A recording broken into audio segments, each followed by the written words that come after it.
այդ բոլոր ասողներին այդ հարցը ուզում եմ տամ դուք ինչ գործ ունեք ազատության մեջ, եթե իշխանությունը ձերպես ասած այնց բռնապետական համակարգ է եւ ամբողջությամբ քաղաքականացված են դատարանի որոշումները ամբողջ մի հայ ժողովուրդ 7 տարի է մեզ կոկորտից բռնած ասում է ինչ գործ ունեն նախկին ղեկավարները ազատության մեջ ինչ գործ ունեն նրանց շրջակա միջավայրը որը իրենց աչքի առաջ է կատարել հարստահարել, հարստացել, պաշտոնական լիազորությունների չարաշահում իրականացրել, ազատության մեջ են եւ ես ընդունում եմ այդ մեղադրանքը ժողովրդի կողմից։ Դուք ինչ գործ ունեք ազատության մեջ, եթե մենք տենց բռնապետական համակարգ ենք ստեղծել։ Ակնհայտ է, չէ՞ որ նրանք ուղղակի ցանկացած իրավական գործընթաց տանելու են քաղաքական շահարկումների դաշտ եւ մենք տեսել ենք նաեւ այս տարիների ընթացքում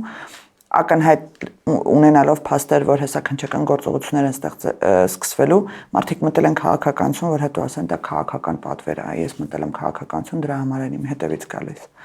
Դա հստակ գործելավոճ է, բայց ես կարծում եմ նրանք մեկ անգամ եւս մոռանում են մեր ժողովրդի աչքերն ու ականջները, մեր ժողովուրդը ամեն ինչ տեսնում է, տեսել է ձեզ, ինչպես եք պահել ձեր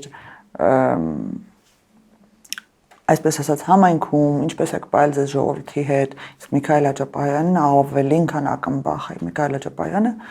եթերից մի քանի անգամ հայտարարել է իր կոչի մասին ռազմական հեղաշրջում կատարելու եւ որը քրեական հանցագործություն է մեր օրենսգրքով։